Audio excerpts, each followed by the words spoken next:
Good evening, everyone. Good evening and Jai Hind. Welcome to Khan Global Studies. I welcome you all on this platform, and we are going to start the current affair discussion of today's. Today we have 23rd of May, and we are going to discuss the current affairs of the day. So yes, I got a message that exam को लेकर बहुत डर लग रहा है. देखो, the simple thing is that although there is a lot of motivation which is already for you, but remember one simple part. Now each and everything which you can do, you have already done that. You don't have to worry about something new which may happen or something, or what may be the result and all. So you don't have to worry about the result part. Now you have to simply see that you have given the exam, you have to just appear for the exam there and do your best.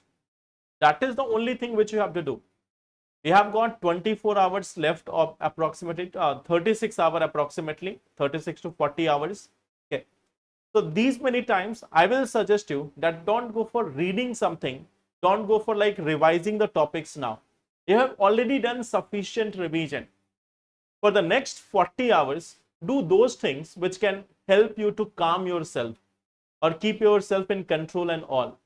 So all those people who are going for 25th May examination, just keep calm, just focus on yourself. You have given a lot of time, you have given a lot of effort. So that will definitely bring you some good things. Okay.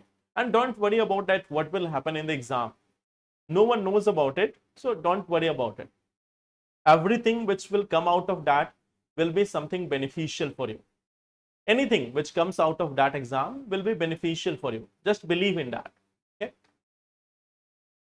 Center Patna mein. So I think those who are having centers nearby main cities, so I think you don't have any challenge. Those who are having centers in remote location, I will suggest you reach there on time. Do not depend on that public transportation will be running in very good manner, efficient manner. No.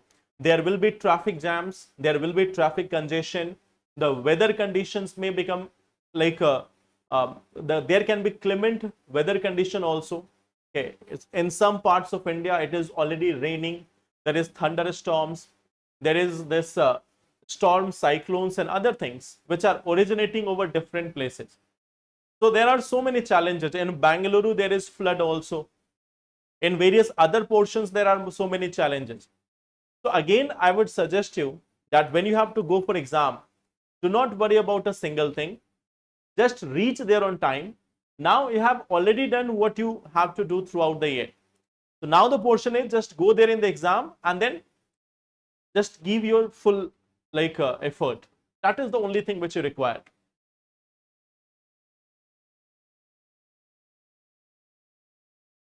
What are the things to be carried in the exam center? Admit card, your photo ID card, the original one, the pen, you can take 2 black ball pen, plus at the same time you can carry a few photographs of your passport size photograph. If you want, you can keep a few photographs. That is only one thing which you require. Okay, that is only one thing which you require. First, admit card. Second is your pen.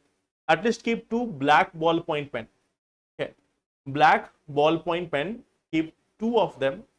Then keep one original identity card of you which you have mentioned in the form. And then if you want, those whose photo is not clear on the admit card, what you can do is you can take a few, suppose photo is there. If you have a passport size photo, you can take it. If your photo is very clear, then you don't have to worry about it. Okay. Yes, so that is the only thing which you require to carry at the exam center. Okay.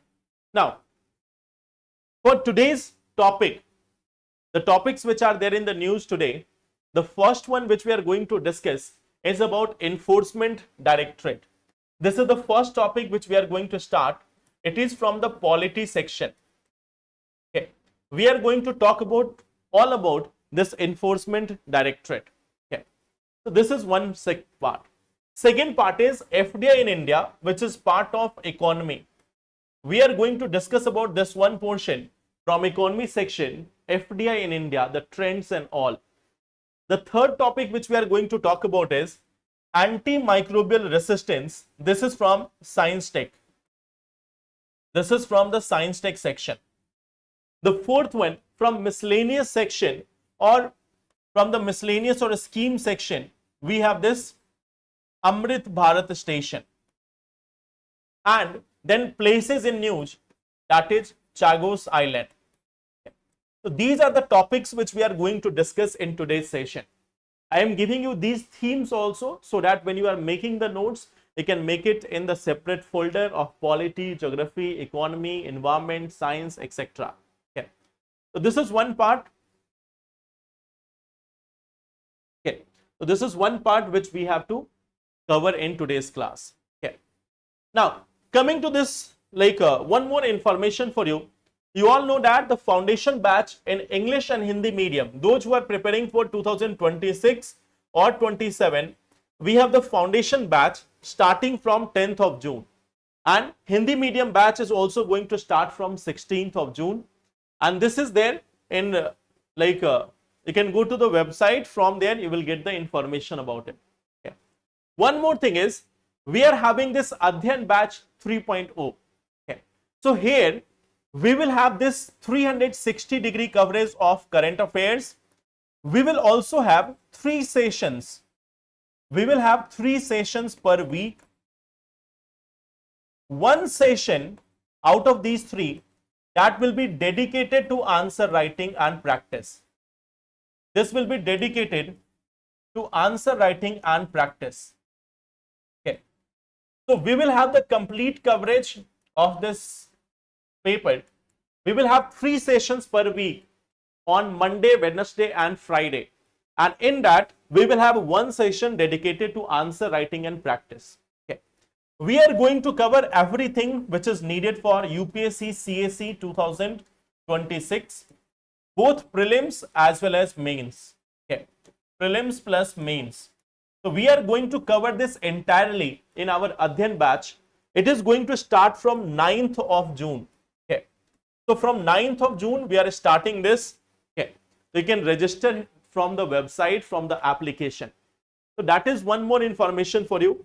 In Hindi medium also, the same thing is also available. Those students who are there in Hindi medium, they can also go for the same batch in Hindi medium by Jeet sir.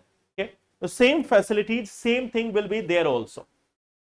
Now, let's start with some questions for practice, and then we will come to our topic also. Okay. So the first topic is, consider the following statements regarding BrahMos missile. First one is, it is a supersonic ballistic missile with a range of 290 km. It is powered by a solid engine and liquid ramjet engine. BrahMos missile can be launched from land, air and sea.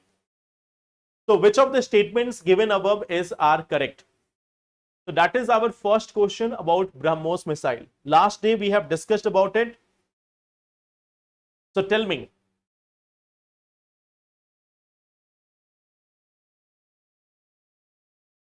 Okay, a few answers as option number D.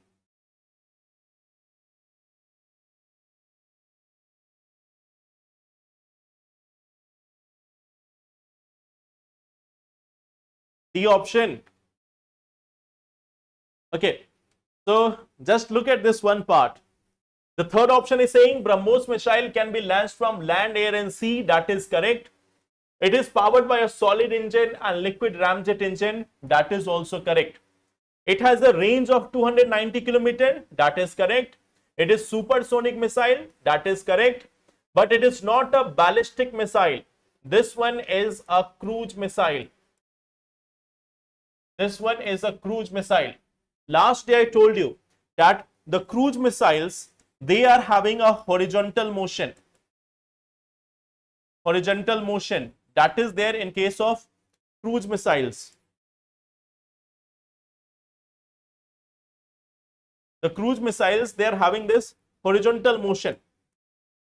And in case of ballistic missile, they have this parabolic. That is there in case of ballistic missile. Okay. So what we see here, that first one option is incorrect. Why? It is not a ballistic missile, it is a cruise missile. Hence the answer here will be option number B, that is 2 and 3 only. So see the questions carefully.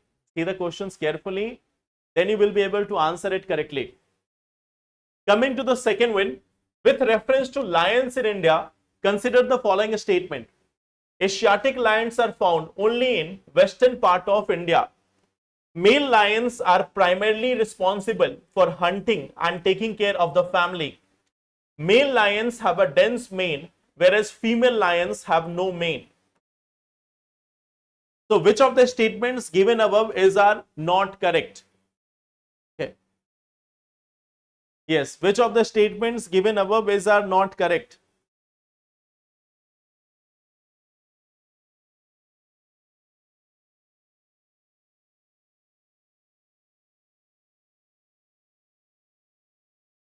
No problem. They say this is the part of learning. So yes, you will make mistakes.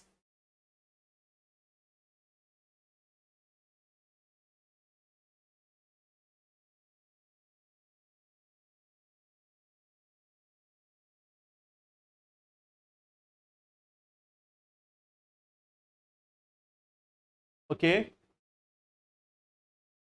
A option, C option. Two answers are there, mainly A option and C answer. Okay. Yes. So if we look at this, the first one is Asiatic lions are found only in western part of India. That is correct.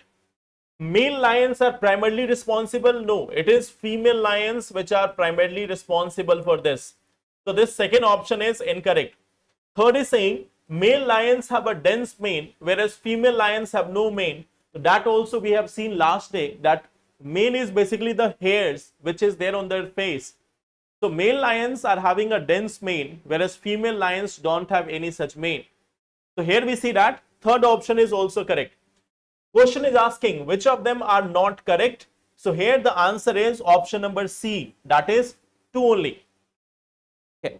So here the answer is going to be C option, that is 2 only. Now coming to the third question, last day I asked you to revise this topic of cyclone. So from there we have this one question. Jet streams occur in the northern hemisphere only.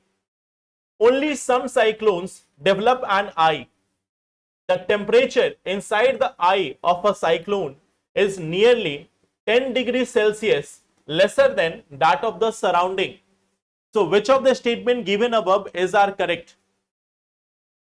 Here we have three such statements.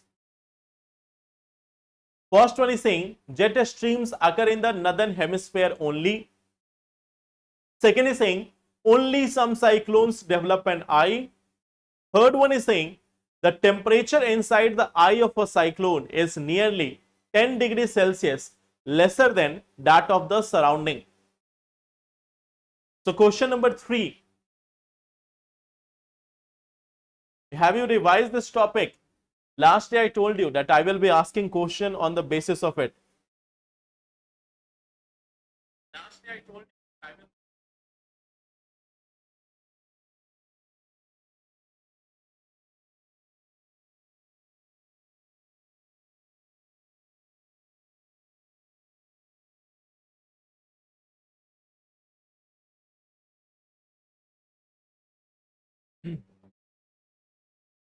अध्ययन batch 2027 के लिए है या नहीं?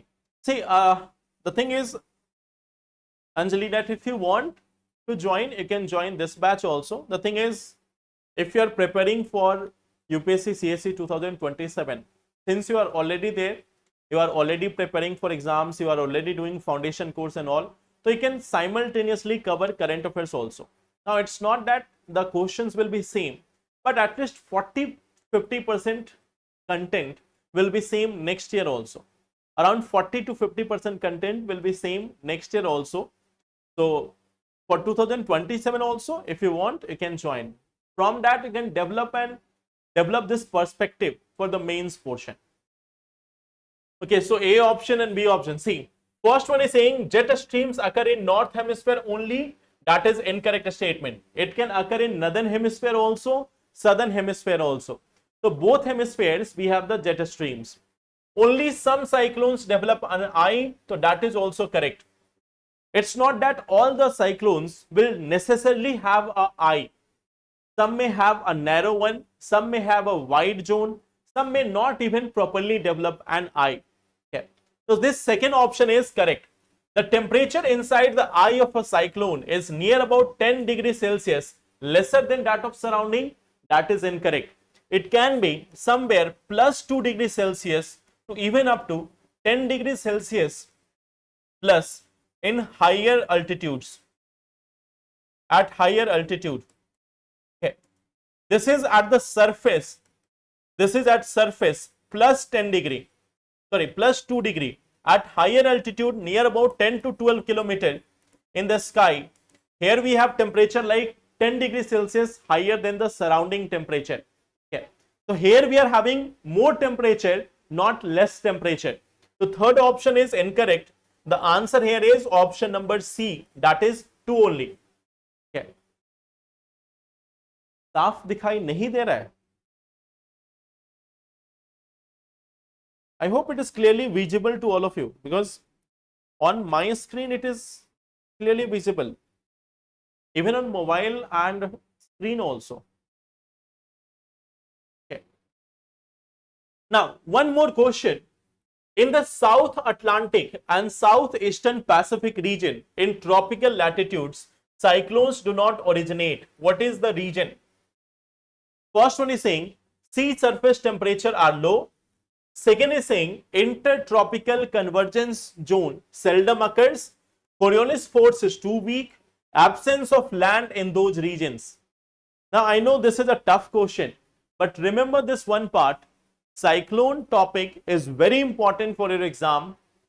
Last day we have seen that cyclonic formation in this region of India and other parts of world, they are frequently increasing and all.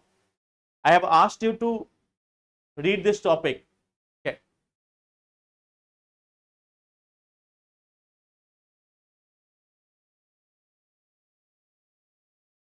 Okay, so why don't we have cyclones origin? This is also a topic. This is also one question from UPSC Prelims 2015. Okay. So this question has already been asked. That's why we are talking about this one.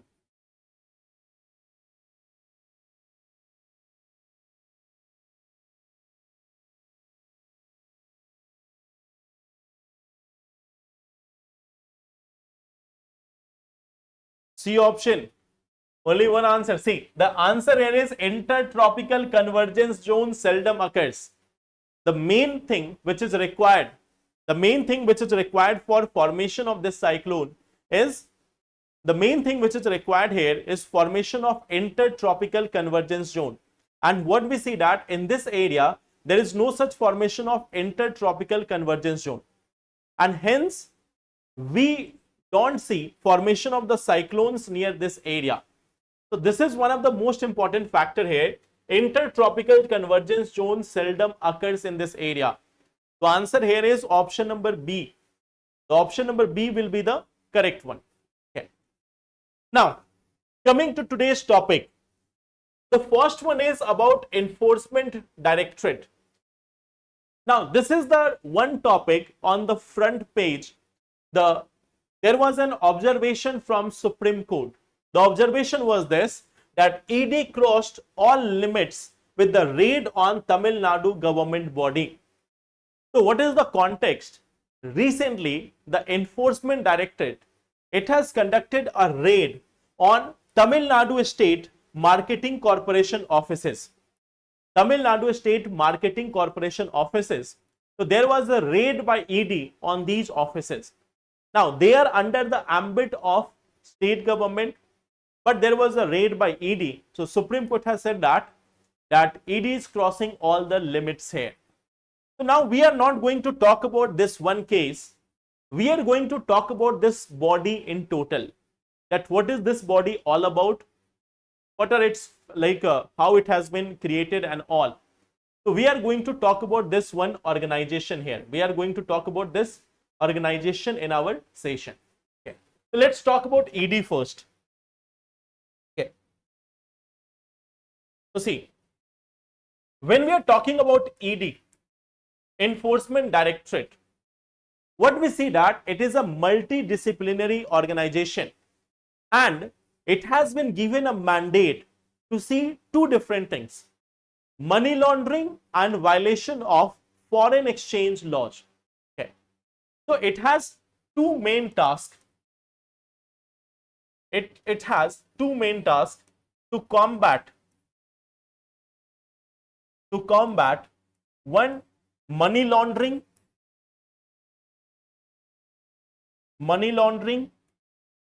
and violation of foreign exchange laws.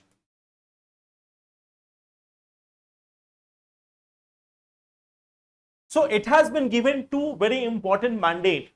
First thing is to combat or to investigate. By combat we mean here that to investigate. Here its main ambit will be investigation. Investigation of money laundering cases. If there has been money laundering, so they are going to examine that. If there is violation of foreign exchange laws, then also it is the ED which is going to do this part. Okay. And at the same time, if there is any economic crime or violation, they are going to investigate that. Okay. So this organization, it was set up in 1956. If you look at this organization was set up in 1956 and initially it was called as Enforcement Unit under the Department of Economic Affairs. Okay. So main work at that time was basically exchange laws. Exchange law means like dollar to rupee conversion. Some people were having excess dollar, they were black marketing it and all. So you know that in India you can have local money only, means you can have Indian money only, you cannot have in dollar. If you are bringing dollar from any other country, you have to give it to RBI and then RBI will give you the Indian rupee in India. So that is one simple thing. You cannot have dollars in India. Dollar is not allowed, so you cannot have dollars in India. So that is one basic part. Now, so this was set up in 1946 for handling these cases of exchange laws. Now, later on, it has been transferred to Department of Revenue under Ministry of Finance. So right now, if you look at this, it is under Department of Revenue under Ministry of Finance. Now see, this is one very important part. You can be asked about this one part, that under which ministry it is coming. Under which ministry we are having the Enforcement Directorate. So this is one important topic which you should be aware about. Now can you tell me who will be the members of this ED? Means who are appointed there? Who are appointed here?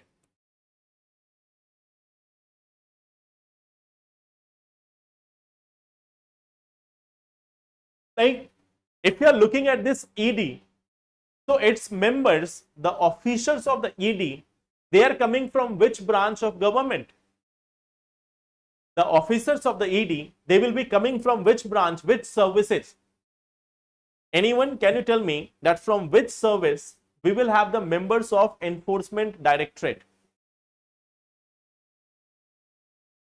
Any guess about this? From where we will have?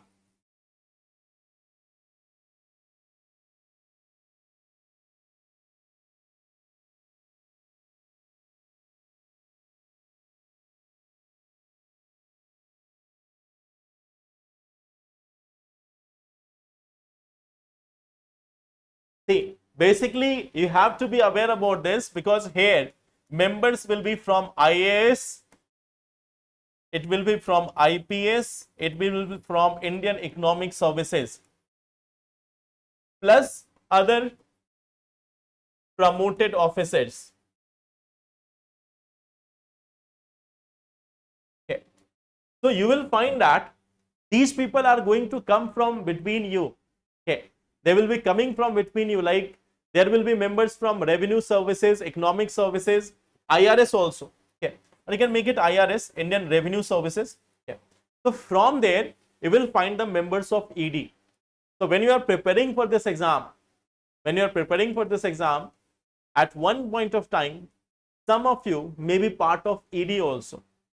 In your career, you may become part of the Enforcement Directorate also. So this is one such important organization. That's why you should be aware about it. Now, if we look at this, it has got certain laws. Means, under what law it is acting. So there are three major laws which you should be aware about. One of the first is the Money Laundering Act, the Prevention of Money Laundering Act 2002. Prevention of Money Laundering Act. Prevention of this Money Laundering Act of 2002. So this is one of the law under which the ED is there. Plus, one more thing is FEMA, Foreign Exchange Management Act of 1999. Foreign Exchange Management Act. Foreign Exchange Management Act. So this is of 1999. Earlier, we were having this FERA, Foreign Exchange Regulation Act. So earlier we were having this FERA, Foreign Exchange Regulation Act. Now, FERA has been replaced by Foreign Exchange Management Act. So there is a law of FERA 1973. So that has been replaced by Foreign Exchange Management Act of 1999. So that also comes under the ambit of ED. There is one more very important and recent act, Fugitive Economic Offender Act of 2018. Okay. Fugitive Economic Offenders Act. Fugitive Economic Offenders Act of 2018. You know why this act was there? Can you tell me why this third act was there? Why this third act was there? Fugitive Economic Offender Act. Net up down हो रहा है?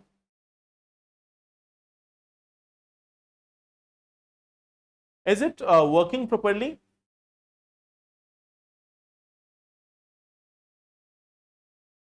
See, so there is one more part. If we talk about this ED, like in what type of cases it will be operational?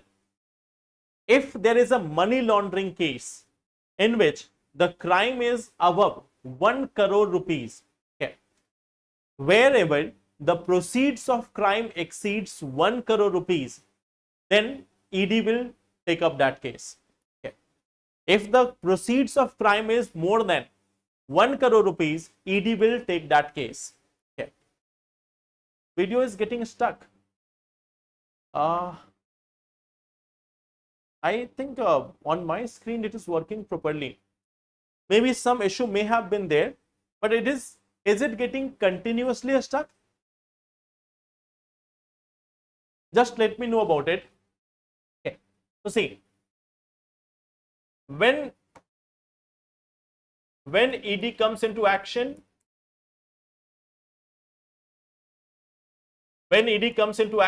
what we see that if proceeds of crime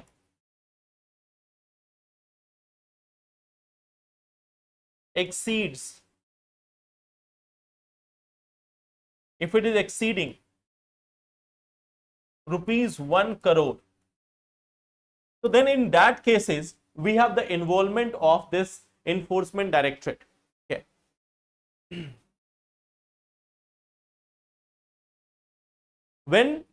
What we see that when the proceeds of crime exceeds rupees 1 crore, then in that situation, what we see that there is this involvement of Enforcement Directorate. One more very important part is that what actually can it do? Like, can it arrest people? Can it search and seizure? Okay. So what we see that it has been given some right, like Article 16 of Prevention of Money Laundering Act. So here it can conduct raid. Article 17 of the PMLA. Here it can seizure of property. Here it can also have this seizure of property. So it can conduct raid also. It can even seize the property, the documents and all other things. Okay. It has also the power to arrest the people. Okay. So Article 19 is there. Article 19. Okay. Or you can say not article, they are called section. Sorry. It is called section. Section 19. Okay. So here can arrest people also.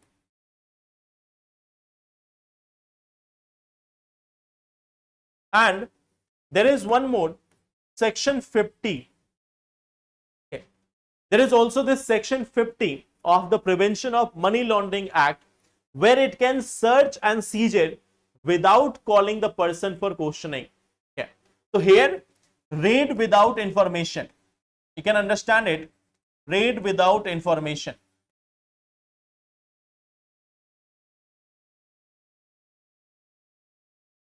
So these are the powers of ED. Okay. These are the powers of ED. So I hope this first part is clear, that what can Enforcement Directorate do in various substances. Okay. We have seen how it has been established, under which ministry it has been established. Then we have seen the laws in which ED can take action. Then we have also seen that what are its original powers, in which cases it is given this like the right to carry out the investigation and all. So these were the first part of Enforcement Directorate. They are the first part, that what is ED and what is its power, what are the laws with respect to this. Okay. So this is the first topic. Now coming to the second one, the second topic is with respect to FDI in India. The second topic which we are going to discuss is about the FDI in India, foreign direct investment. Okay. So this is the first topic. Now just look at this one thing. The headline says that the net FDI slumps 96% in financial year 2025. FDI is coming down. Okay. But not the gross FDI, the net FDI. So let us first try to understand. There are three terms here. One is gross FDI. Okay. Second thing is net FDI. And the third part, what we also see here is like repatriated FDI. Okay. Or repatriation.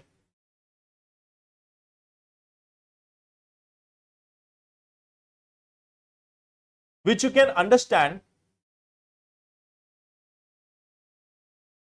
repatriation, which you can understand as outward or outflow of money,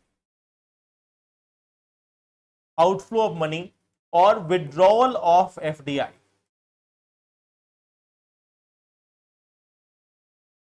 Okay.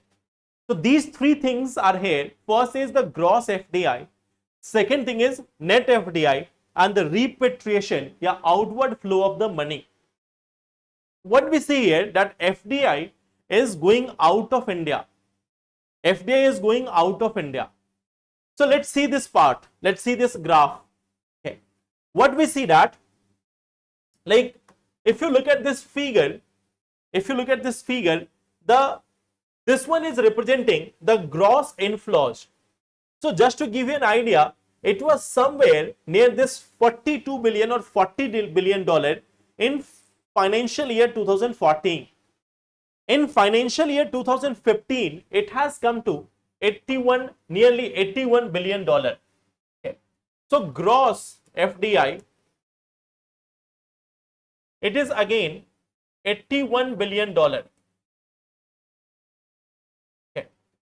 But at the same time, what you will see that there is this outward FDI by India, plus there is also this repatriation or disinvestment. So there is also one thing called as disinvestment from India. Disinvestment. And that is also equal to around $51.5 billion. So that is a huge amount. It is $51.5 billion. Okay. Plus FDI by Indians. FDI by Indians outside. Means we are also investing in other countries. We are also investing in other countries. So here we see that this FDI by Indians, like outward FDI by Indians, it has also come to $29.2 billion. Okay. So what we see here, it is also 29.2. Now if you look at this, if you look at this figure, it roughly becomes equal to $80 billion. Means the money which is coming in India, the same amount of money is also going out of India. So what we see as a result, that the net FDI in India,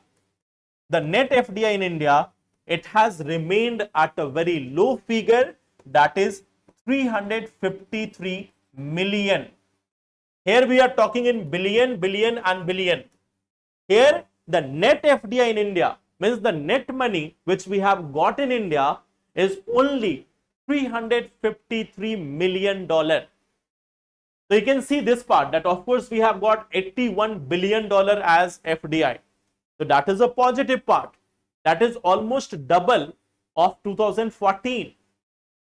But in 2014, we were not investing outside.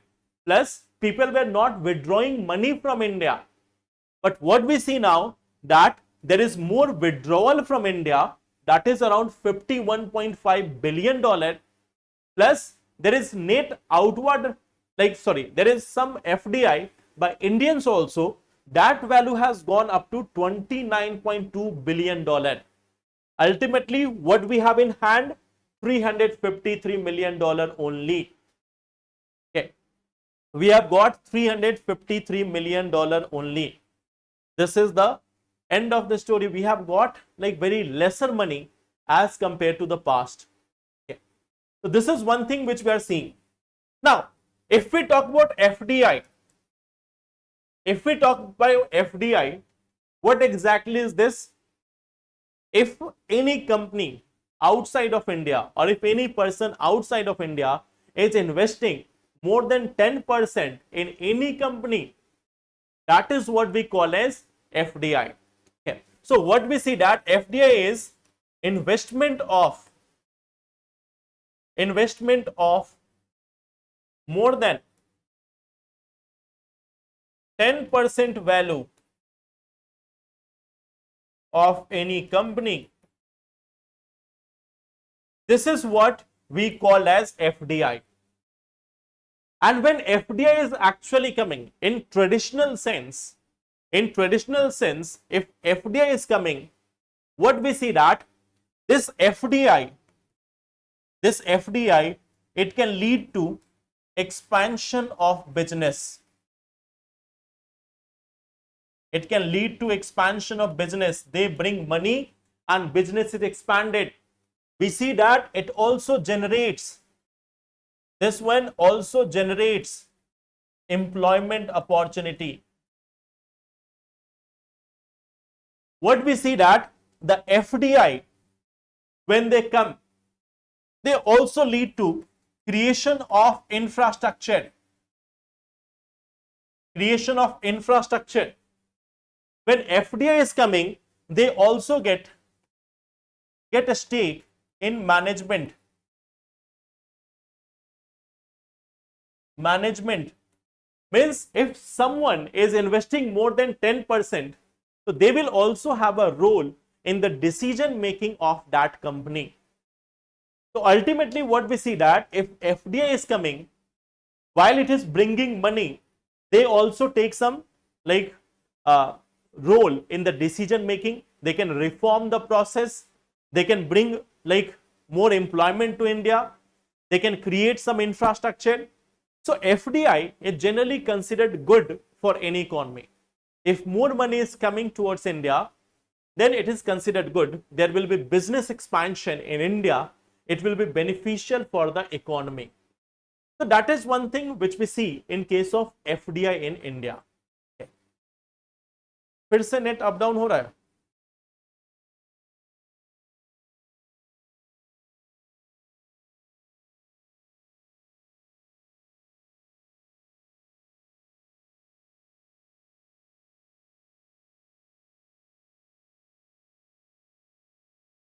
Is it running fine or not?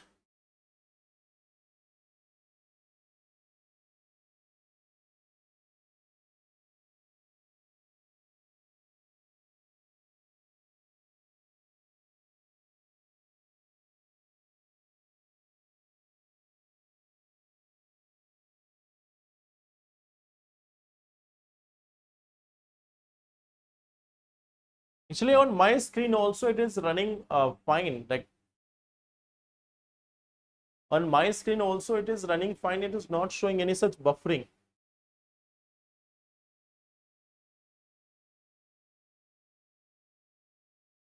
Okay. So this is one part. Now, if we talk about India, what we see that the sector-wise FDI, what you will find that service sector. Service sector is the one which is getting most of the FDI. 15% it goes to computer, software and hardware. 7% is there in trading. 6% in telecommunication. Okay. 9% is there in construction. So these are some of the major areas. If you remember just these two, that 16% services and 15% computer, software and hardware. So that is also sufficient. It means service and electronic sector, that is getting most of the FDI. That is getting most of the FDI. Second thing is, if we talk about like from where we are getting this FDI. So majority of the FDI is coming from Mauritius. Majority of the FDI in India is coming from Mauritius, near about 24%.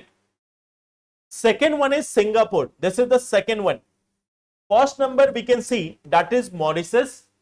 Second number we have Singapore. Third number USA. Fourth number Netherlands. And fifth number is Japan. Okay.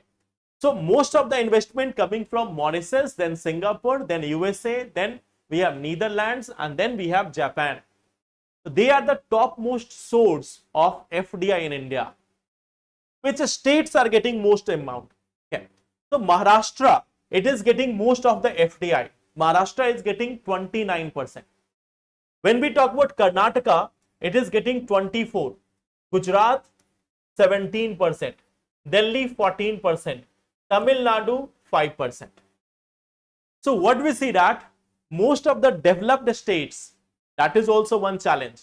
Most of the developed states which are there, like Maharashtra is there, then we have Gujarat there, Karnataka there. They are the most developed areas of India and they are getting most of the FDI also. So that is also one of the crucial part, that who is getting most of the FDI. Okay. Now, this FDI in India, it is regulated by FDI policy of 2020. Okay. So it is regulated under FDI policy 2020, and also there is this FEMA. We have seen that FEMA rules 2019. Okay. So FEMA rules 2019. These are the two things which regulate the FDI in India. Here we see that there are certain institutions which is also there. So one institution is Department for Promotion of Industry and Internal Trade, DPIIT. Okay. Department for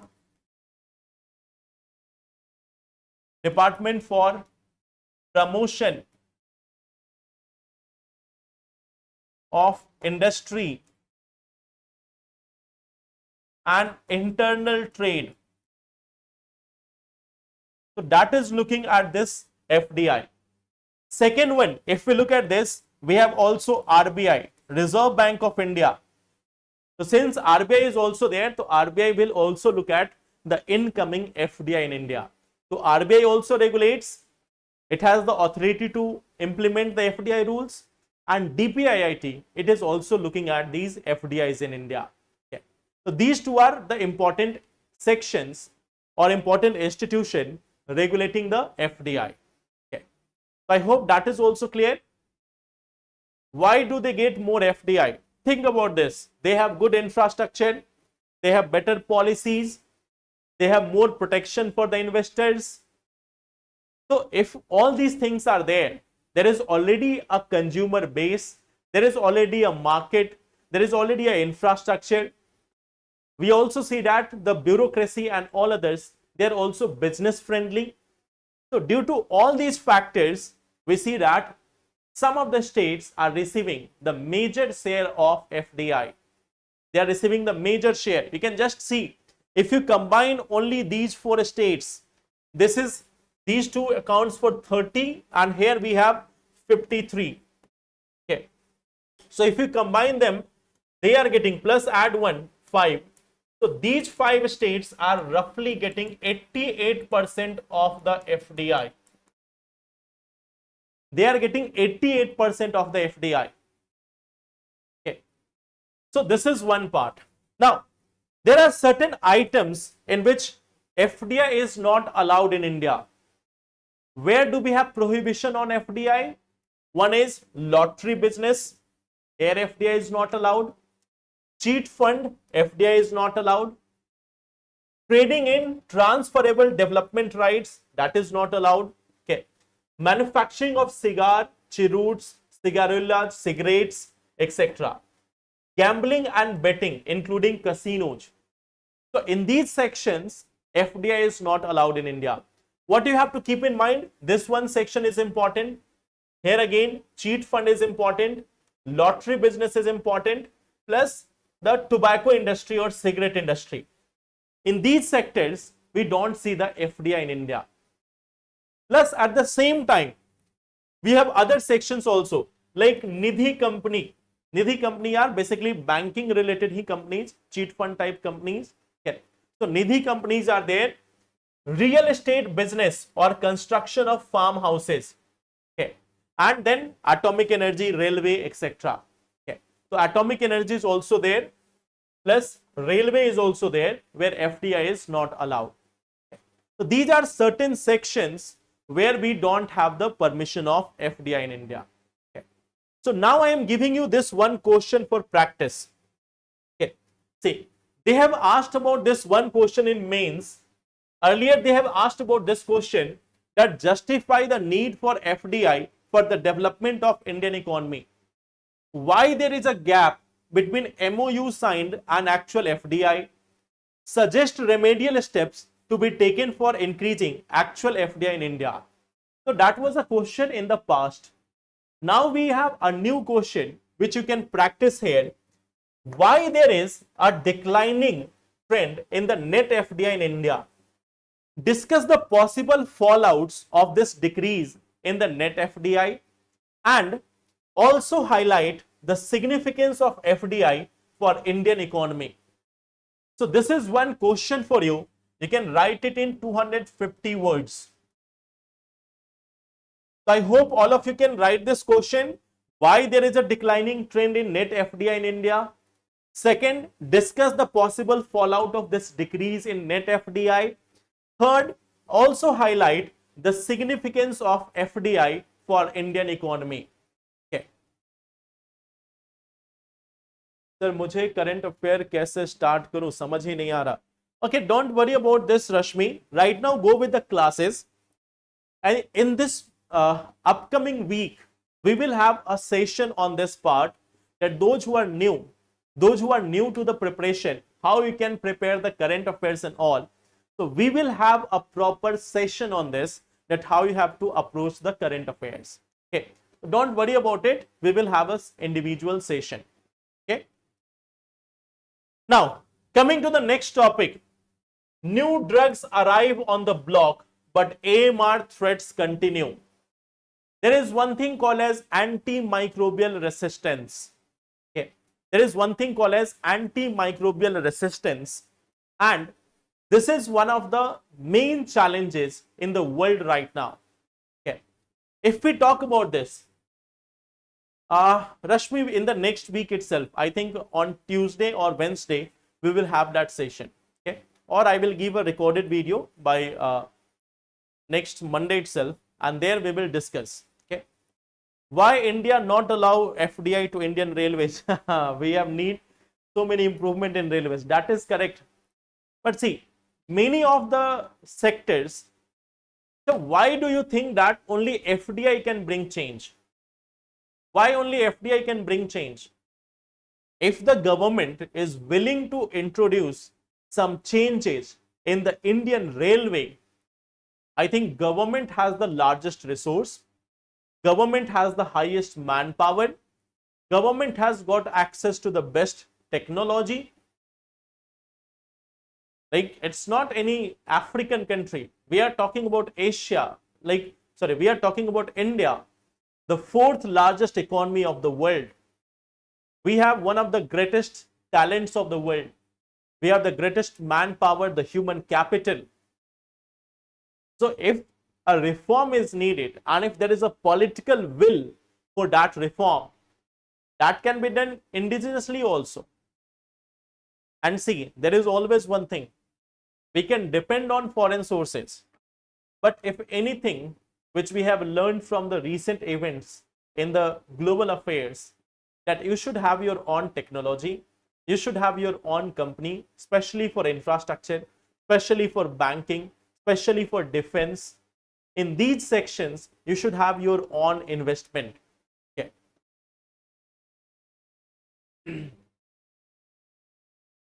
Okay, I will come to that question, Rashmi. Let's discuss this topic and then I will come to that topic. Okay. So here we have this antimicrobial resistance. Okay. What is antimicrobial resistance? What is this? If microbes develop resistance,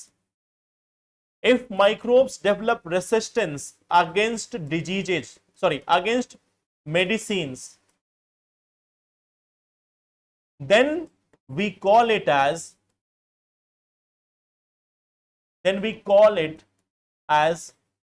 antimicrobial resistance.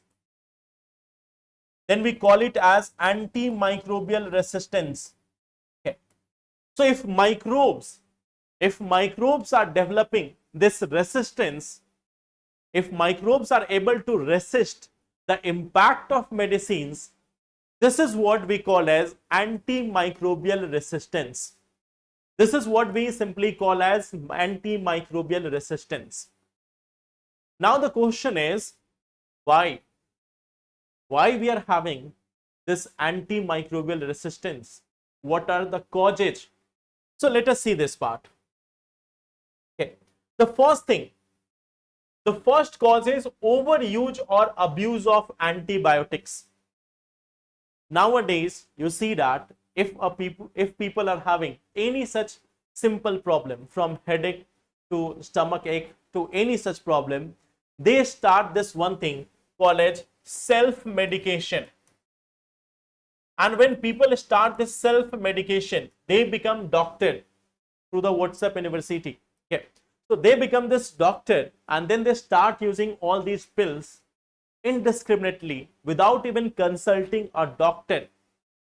So what we see, that this indiscriminate use of the medicines, that is creating a huge problem for the people. When people are consuming these medicines, excess medicines,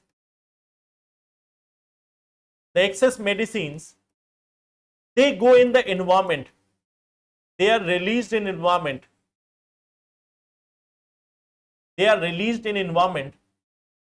And from here, the AMR develops. I have given you multiple times this same example. And again, I think you can relate to this quite easily. Suppose you are bringing a mosquito coil or a mosquito refill machine. If you are using the same machine for 2 or 3 months continuously, you will find that initially the mosquitoes are going away from that mosquito coil or mosquito machine. But after 2 to 3 months, you will find that the mosquitoes are sitting over that coil. They are just sitting and enjoying over those mosquito refill machines. Okay. The mosquito machines which are there, after 2-3 months, you will find they are sitting over that. They are taking a nap over that. So why? Because they become habitual to it. They develop resistance against that type of the coil or that type of machines. Okay. In same manner, what we see that when the bacteria or microbes are getting this continuous exposure to the medicines, when they are having this continuous exposure to the medicine, then what we will see that they will also become resistant. They will also become resistant to these medicines. The first cause is overuse or abuse of the antibiotics. Okay. Second cause, if we look at this, over-the-counter sale of drugs. In India, you will find that if you go to any pharmacy, you can easily procure medicine from there, even without prescription. Getting easy to get medicine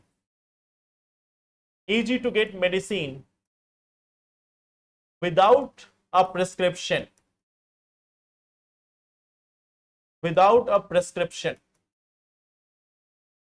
So what we see that it is quite easy in India to get a medicine even without a prescription. Sometimes even very important medicines, very sensitive medicines are given to people even without getting any such prescription. So there is over-the-counter sale of drugs. Okay. So that is one thing. People can easily access medicine. They will keep on consuming medicine. They are already self-declared doctors. Now they are getting access to medicines also. So they easily take it, they grab it, and then they consume it. The third major factor, understaffing and poor diagnostics. In most of the health facilities of India, we have got understaffed hospitals, understaffed like hospitals or primary health center. Just to give an example, here we have a report from the National Capital Region. We have this NCT Delhi, National Capital Territory of Delhi. Here what we see that there was a report from Comptroller and Auditor General that in case of Delhi, they have established Mohalla clinics. The previous Delhi government, they have established Mohalla clinics. And as per the report of CAG, the diagnosis was done in 1 minute. No medicines, no tests. Okay. So doctors were able to do the diagnosis in 1 minute. So what we see that if diagnosis is taking place in 1 minute, so then that is what we call as poor diagnostics. Recently, you have got a new series on this. There is also a number of quakes in India. Okay. We have got a number of quacks in India.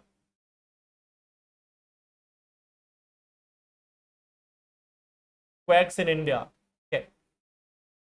We have got so many furgy doctors in India. So they are called as quacks. So you have recently got this one series, Gram Chikitsalay.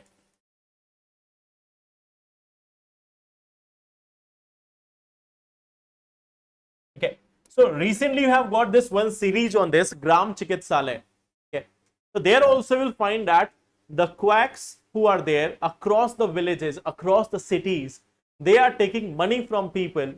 They are giving them wrong medications. And they are saying, if this medicine works, then fine. If not works, then come to me after 1 week. I will give you something else. Okay.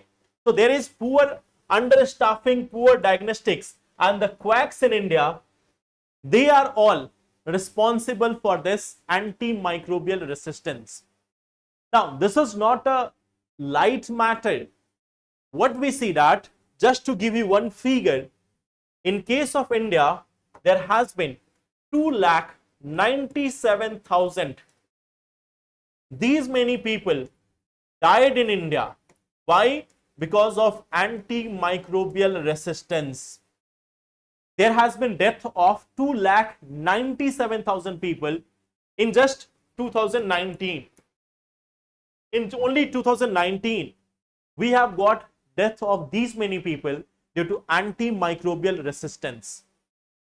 So this is not a light matter. In fact, this is one of the most concerning thing for the world right now, for India right now. Okay. So we have crossed the time. Yeah, just 5 to 10 more minutes. We will conclude the topics. Okay. So this is also one of the part. Now, you can see in India, there have been so many steps for this, for combating this antimicrobial resistance. There has been a number of steps taken by the government.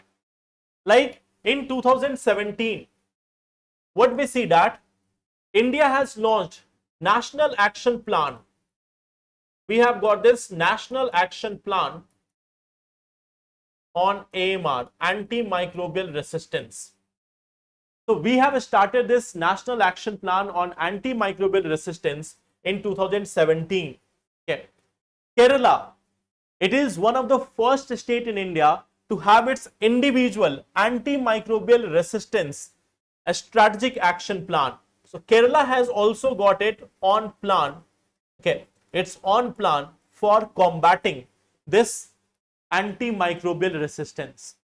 What we also see in 2019, the ICMR, Indian Council for Medical Research, okay, this has also given guidelines for treatment of AMR. Okay. So this has given guidelines for AMR treatment. It has given this guidelines for AMR treatment. In 2013, WHO has called AMR. AMR has been called as the silent pandemic. It has been called as the silent pandemic. Okay. So WHO has said that this is a silent pandemic. And in 2024, government has come with this Amrit. That is antimicrobial resistance intervention for total health. Okay. So Amrit was launched here. Okay. And under this, we have a strict control on antibiotic sale and all other things. Okay. So government has come with all these plans from time to time. Okay. So this is one part what we see that Operation Amrit is there. So intervention for total health.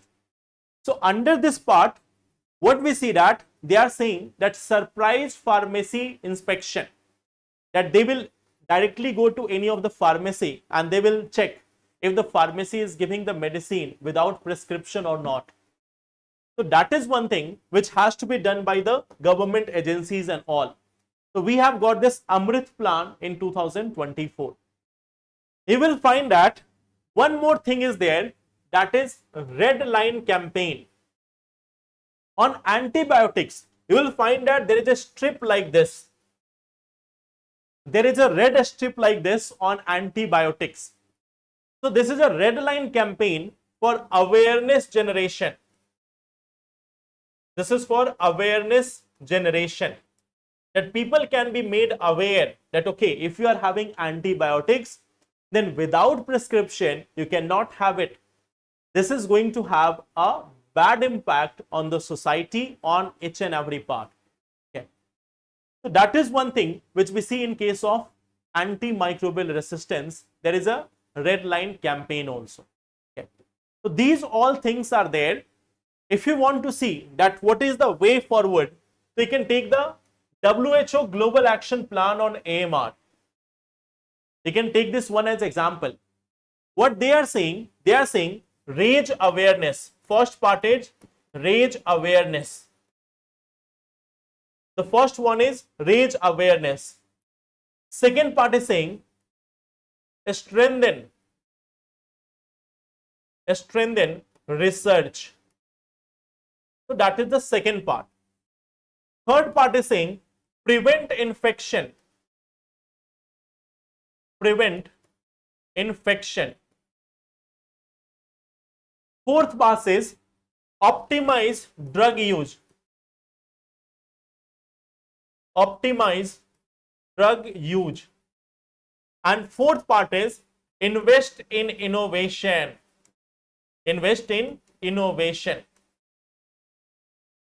So these are the important things which WHO plan on AMR is there. So India's plan is similarly like this, that first we will focus on awareness, strengthening research on AMR plus preventing infection. Second part is optimize drug use, and the fifth part is invest in innovation. Innovation means we are trying to get new antibiotics. We are trying to have the new antibiotics also. Okay. India has developed a new antibiotic, indigenous antibiotic.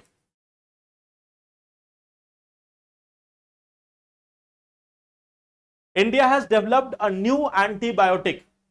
Okay. So this is one task for you. I can tell you the name right now, but then you have to search it. What is the name of it? What is the name? That is the task for you. What is the name of it? Mention that later in the comment box, that what is the name of this new antibiotic which has been developed by the Department of Biotechnology last year. We have got a new indigenous antibiotic for the first time. Okay. So this is another portion, that is AMR, antimicrobial resistance. I hope this part is also clear. Any doubt, any confusion in this?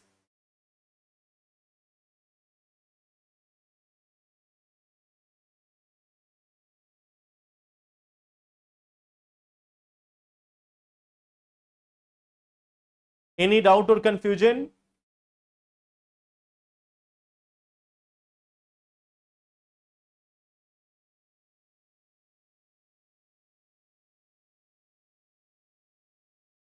Okay, so now we have this one smaller topic, Amrit Bharat railway station.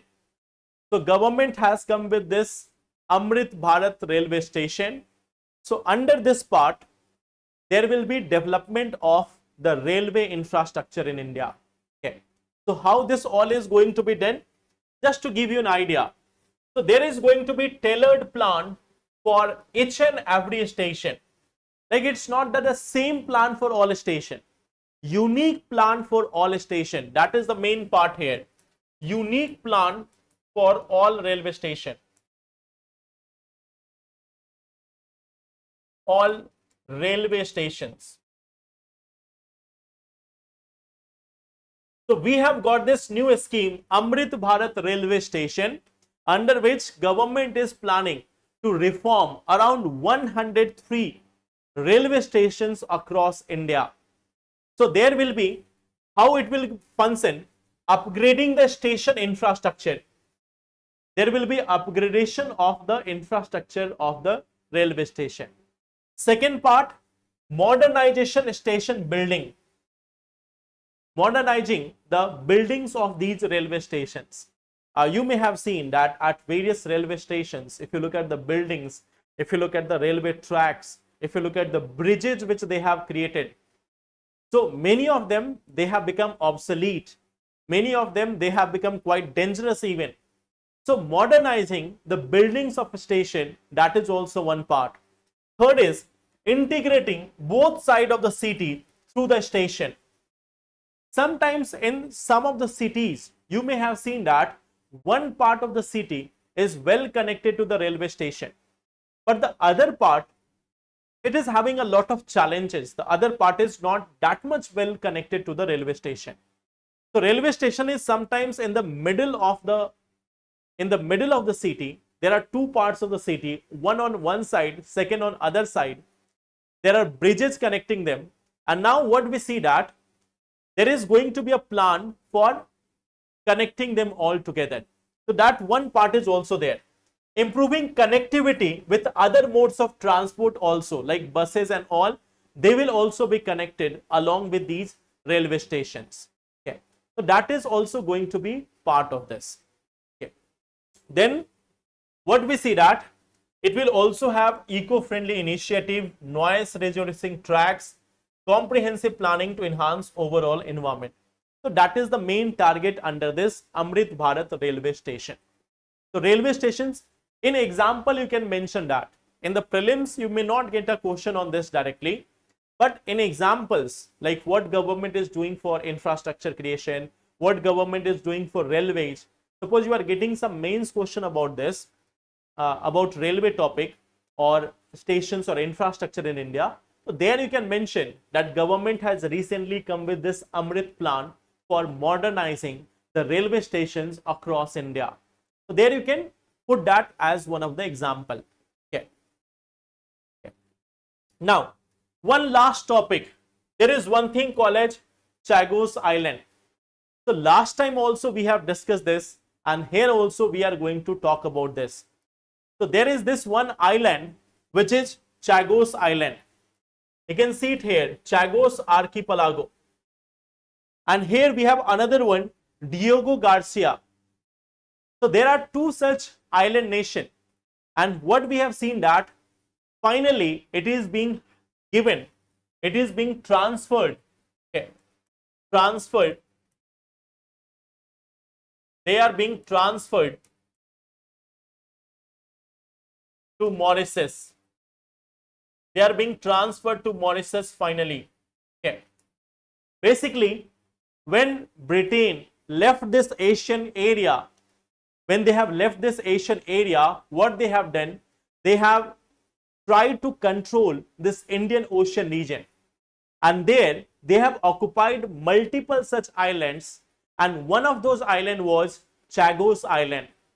Now, in 1960 and 70, what they did that, they evicted forcefully. They evicted the people of Chagos Island forcefully, and then started making their military base over that area. They have started to remove the people from Diego Garcia. In fact, even today, you will find that there is the US-UK base, military base in Diego Garcia. In this region, there is base of, military base of, or naval base of the US Navy also, UK Navy also. So they are having their naval base in this area of Diego Garcia, and they have evicted the local people of this area in the same manner as they used to control the territories in the past. So now what we have seen, that International Court of Justice, it has given it in favor of Mauritius. It has given the ruling in favor of Mauritius. So now what we see that finally Britain has agreed that they are giving complete sovereignty to Mauritius over the Chagos Island. But at the same time, they are still keeping this Diego Garcia region. This Diego region. This Diego Garcia region. It is still going to be in control of UK and US. So they are keeping it with them, but Chagos Island has been finally given to Mauritius now. Okay. So they have forcefully occupied this region. Now finally they have agreed to give it back to the Mauritius people. Okay. So while they are talking about the peace and all other things, peace and respecting international laws all over the world, they are one of the major violators of all these laws or all these treaties and at everything at multiple places. Britain, France, US and many other countries, they still are controlling many of the islands in various parts of Indian Ocean, Pacific Ocean and other places. Okay. So this is also one such place, that is Chagos Island. Okay, so now there is this one question. I hope this part is clear to all. क्या करना सही रहेगा current affairs के लिए? Batch purchase कर लूं sir, but current affairs जनवरी से start करना पड़ेगा या जून से? सही नहीं. In Adhyayan batch, remember one part, in Adhyayan batch we are going to start from January. Okay. In Adhyan batch 3.0, we will cover the current affairs from January 2025 till mains 2026. Okay. So this is one part. We are going to cover this entire current affairs from January 2025 till mains 2026. So entire portion is going to be covered here. Okay. So I hope that is clear. We are starting it from 9th of June. We are starting the classes from 9th June. There is going to be 3 sessions per week. 3 sessions per week. There will be one session for answer writing and practice. There will be this one session for answer writing and practice. Okay.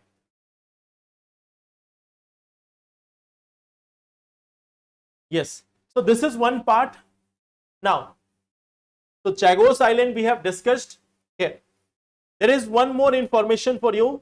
We have also this mains answer writing batch. Those who are going for mains 2025 or even later, if you want to get a hold over the mains, you can join this program also.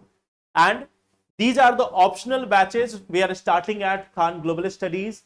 In English medium, we are having public administration, sociology, and then history also. So they are starting from 16th, 10th June and 23rd June. Okay. In Hindi medium also, we are having this Hindi Sahit optional by Ajay Anurag sir and PSIR optional by Sanjay Thakur sir. Okay. So in English and Hindi medium, we are having these different batches. Okay.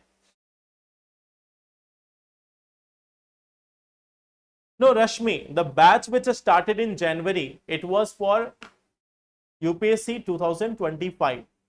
The batch we are starting in this June, it is for UPSC 2026. So while we are going to cover all these things, okay. So we are going to cover all these part, but then those who are going for 26, you should get in the third batch. Okay. Those who are going for 26 go in the June batch. PSR optional English batch. As soon as it is released, we will update you. Okay. Geography optional, I will update about that, Harshit. Just give me some time, I will update about it. Okay. In the next session, I will update you all about it. Okay. So thank you everyone. There is this one more part for you. We are having this Miss World competition in Telangana. We have discussed about this in the past also, beauty versus brain. Okay. So there you can see that there is this one village there. Okay. There is this one village, Silparamam. Silparamam village is there. So this is a unique village which is showcasing the cultural heritage of Telangana. Okay. So that is one thing which is going on in India right now.